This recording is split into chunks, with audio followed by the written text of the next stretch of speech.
correcting a mistake while tying the knot.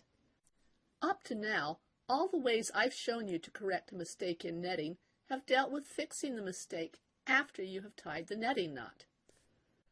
I realized that there is one more way to correct a mistake in netting while you're still tying the knot before you tighten it. I have two examples to show you. One example shows how to completely untie the knot, while the other example shows how to move the knot from one loop to another. While increasing in the rickrack stitch, it's easy to lose count of how many knots have been tied, especially when tying 5 knots in one loop. To prevent that problem, I usually check the number of knots tied into a loop just before I tighten the knot.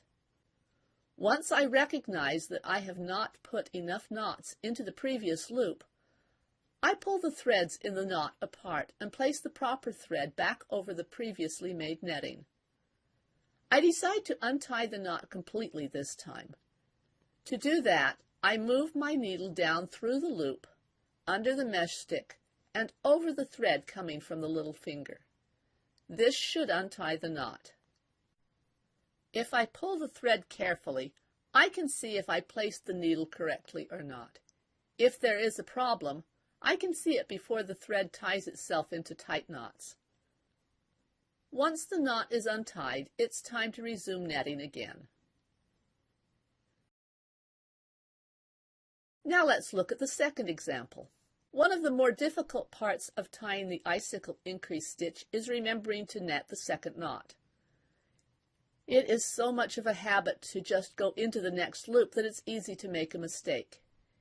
Here you'll see that just before I tighten the knot, I notice that there is only one knot tied in the previous loop. I carefully pull the knot apart to the point where I can place it carefully back over the previously made netting. Now I choose whether to untie the almost completed knot I have been tying or move the knot to a new loop. I decide to move the knot. To do that, I slip the shuttle down into the wrong loop and up out through the correct loop. Then I tighten the knot in the correct loop. I make sure that the loop around my little finger stays there through the entire process. Let's look at the steps involved with this method. Step number 1. Recognize that you are making a mistake. Step number 2. Loosen the threads that are forming the knot. Step number 3. Bring the proper thread back over the netting made in previous rows or over the foundation loop.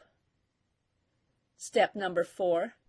Decide if you want to completely untie the knot or if you want to move the knot being tied from one loop to another loop.